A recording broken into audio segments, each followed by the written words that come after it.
परम रसिकाचार्य श्री चंद्रकलावतार श्री स्वामी अग्रदेवाचार्य जी महाराज रेवासा कुंज में विराज रहे थे। श्री प्रमोदवन सीमन रंजनी वाटिका में विराज रहे थे और उसी समय आमेर नरेश महाराजा मान सिंह महाराज जी वो काबुल की लड़ाई में जा रहा था 10,000 सेना लेकर के। तो मान सिंह जी के मन में विचार आया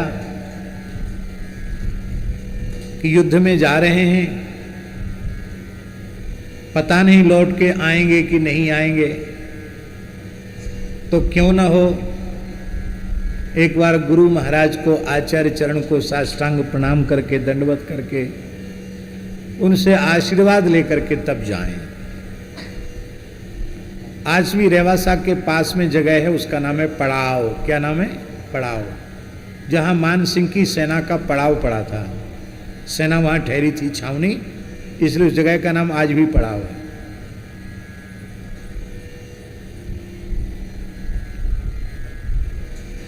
और आप तो प्रसिद्ध वाग सो प्रीति सुहत कृत करत निरंतर, अपने हाथ से ही कुंज महल की सेवा करते हैं आचार्य चरण।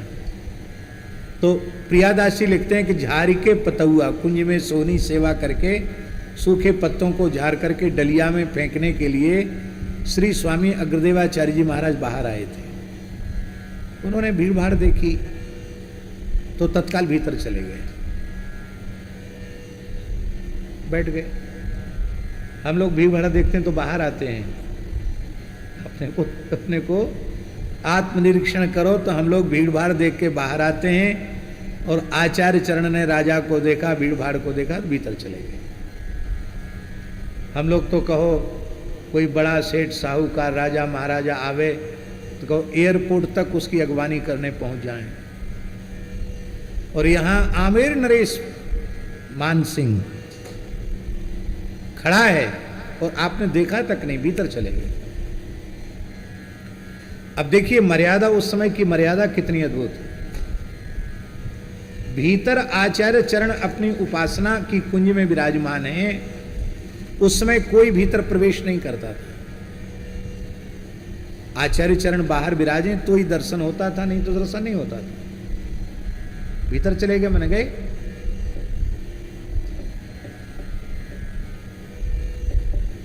तो मान सिंह ने कहा कि ठीक है, हम प्रतीक्षा करते हैं, हम तो दर्शन करने आए, दर्शन करके जाएंगे। तो एक याम व्यतीत हो गया।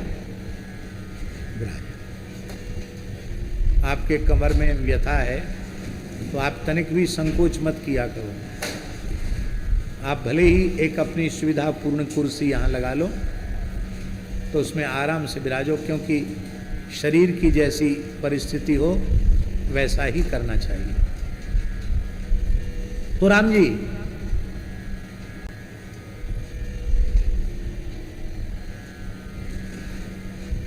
आचार्य चरण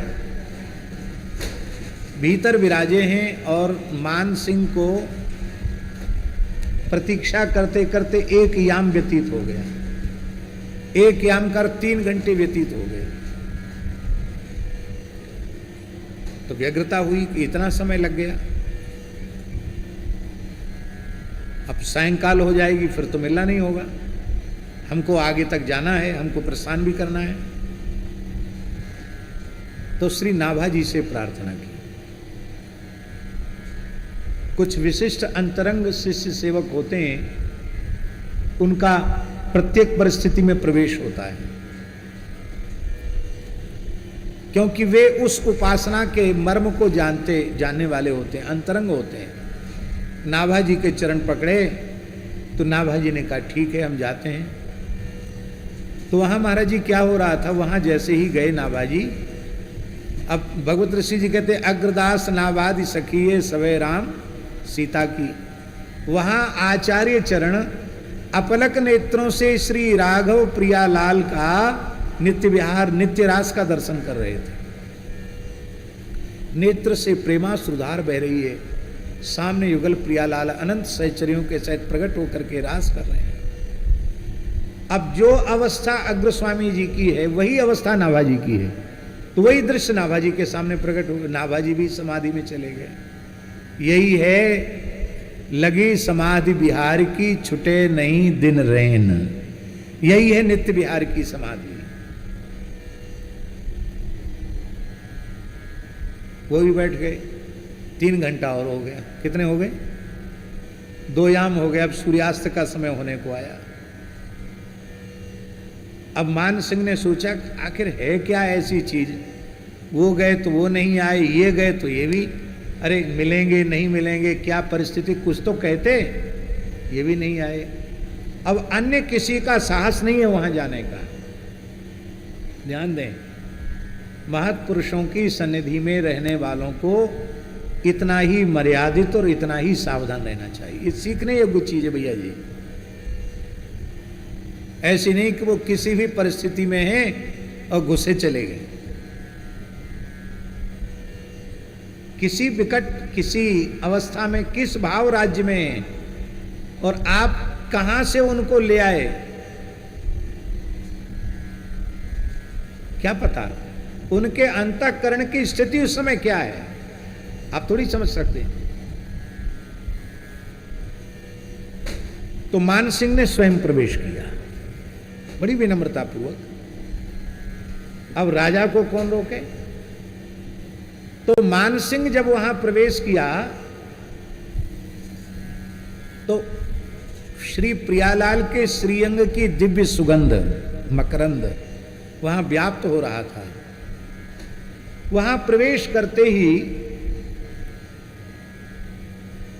राजा मान सिंह को भी अश्रुकंप पुलक आदि भाव जागृत हो गए। सात्विक भाव उसके शरीर में जागृत हो गए। उन सात्विक भावों से उसको लगा, सत्संगी तो था ही, आचार्य का चरणाश्रित था, तो प्रेम के पथ को समझता तो था ही। वो समझ गया मेरे जैसे रजोगुणी तमोगुणी जीव में सहसा प्रेम के लक्षण प्रकट हो गए, इसका मतलब है यहां कोई विलक्षण घटना घट रही है। उस घटना का दर्शन का मैं अधिकारी नहीं हूं, इसलिए मुझे दर्शन नहीं हो रहा है, लेकिन ये दोनों अपलक नेत्रों से कुछ निहार रहे हैं, देख रहे हैं और प्रेमाश्रुधार बह रही है, इसका मतलब है कोई विलक्षण लीला यहां हो रही है। अब वो भी बैठ गए वहीं, उसे भी सब कुछ भूल गया, लेकिन अब तक व्यवधान नहीं हुआ, अब व्यवधान हो गया। व्यवधान का स्वरूप क्या है महाराज जी? व्यवधान की शास्त्रीय परिभाषा है विजातीयत्वम व्यवधानत्वम। अब अग्रस्वामी जी और नाभाजी सजातीय हैं। अग्रदास नाभाजी सखी है सवे राम सीता की, और दोनों की एक अवस्था है, इसलिए नाभाजी के आने से विक्षेप नहीं हुआ, क्योंकि जो अवस्था में जिस स्वरूप में आचार्य चरण प्रतिष्ठित हैं उसी अवस्था की अनुभूति तक पहुंचे हुए नाभाजी हैं, इसलिए वहां व्यवधान नहीं हुआ। पर अनधिकारी आया तो व्यवधान हो गया। आपको पता है श्रीवास पंडित के आंगन में महाप्रभु जी कीर्तन कर रहे थे, उस समय बंद होकर के, द्वार बंद करके कीर्तन होता था, पर एक कर्मकांडी तपस्वी अनधिकारी व्यक्ति प्रवेश कर गया तो महाप्रभु जी ने कहा आज कीर्तन में वह आनंद नहीं आ रहा है जो प्रतिदिन आता था। यह है अधिकारी अनधिकारी का।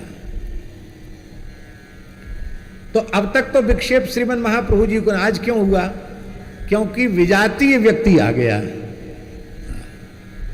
अब विक्षेप हुआ तो लीला तिरोहित हुई, लीला तिरोहित हुई तो ध्यान छूटा, व्याकुलता हुई, आखिर वो लीला कहां चलेगी? देखा तो सामने राजा मान सिंह चरणों में पड़ा हुआ है। तब उस वही नशा छाया हुआ था, आप बातचीत नहीं करना चाहते थे, तो क्या करें? आप लोग भी समझ लो इस संकेत को। प्रसाद मिलने का मतलब है पधारो। प्रसाद का मतलब क्या है? और नहीं तो एक ही आदमी पूरा समय खा जाएगा। आपको तो, आपके पास कितने लोग आते हैं? और महाराज यदि सबको समय देने लग जाएं तो 24 घंटे भी कम पड़ जाएंगे। आए, दर्शन किया, तो साले जाओ। टटिया स्थान वाले बड़े महाराज जी को हमने देखा, बड़े महाराज जी कोई दर्शन, तुरंत इशारा करते जाओ, भजन करो, जाओ। और कोई साधु आता तो उसको जल्दी जाने नहीं दे, उसको बिठा लेते। हम जाते कभी दर्शन करने तो हमको बिठा लेते, देर तक बतलाते, प्रेम से बातचीत करते, महाराज जी की खोज खबर लेते, पहाड़ी बाबा की। और अपनी आंखों के सामने देखी हुई बात, भगत जगत आते, देखते नहीं, बातें नहीं करते, इशारा करते, हाथ में माला झोली सदा रहती, इशारा करते, दर्शन कर ले, जाओ, ठहरने नहीं देते। तो आचार्य चरण चाहते थे कि हम फिर से भीतर कुंज में चले जाएं, ये जाए यहां से। तब 10 केला रखे थे, आचार्य चरण ने नाभाजी के हाथ में दे दिए, बोले सबको 10-10 बांट दो। अब उनके मुंह से निकला सबको 10-10 बांट दो। और केले कितने हैं? 10। और लेने वाले प्रसाद 10,000 तो सैनिक हैं। सबको 10-10 केला बांट दिए और 10 के 10 बचे रह गए। 10,000 को 10-10 केला बांट दिए और 10 के 10 बचे रह गए, वो आचार्य चरणों में पधरा दिए। इसलिए जो नित्य विहार की समाधि है, वो योगियों की जो समाधि है, अष्टांग योगियों की जो समाधि है, उस समाधि से करोड़ों करोड़ों गुनी श्रेष्ठ है। क्योंकि वहां प्रियालाल की रसकेली की अवलोकन का सुख नहीं है,